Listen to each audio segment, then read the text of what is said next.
Where do new words come from? One of the main processes by which new words come about today is one called blending, where you put two words together to form a new one. One of my favourite is chofers, which is a cross between a chair and a sofa, and waparazzi as well, which I think is really clever. And waparazzi is basically citizen journalists, if you like, going around snapping celebrities with their WAP-enabled phone. And so people thought, oh, we'll call them the waparazzi.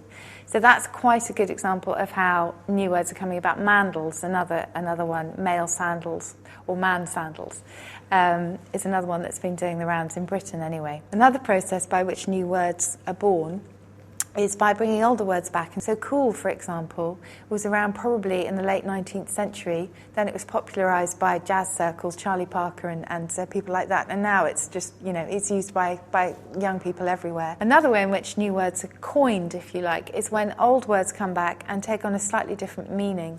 So again, they're not completely new at all, but we've adapted them to our new environment. A great example of this is wireless, whereas our grandparents, certainly in Britain, used to listen to the wireless, and it meant a portable radio.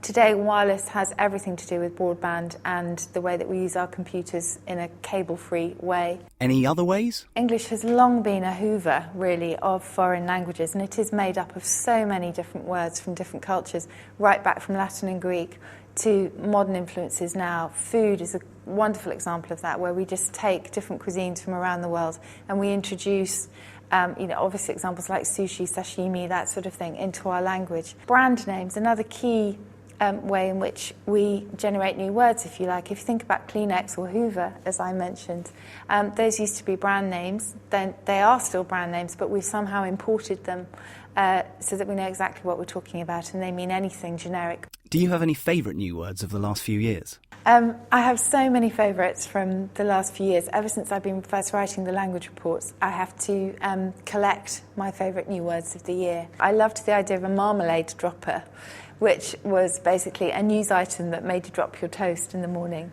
And in America it was called a muffin choker.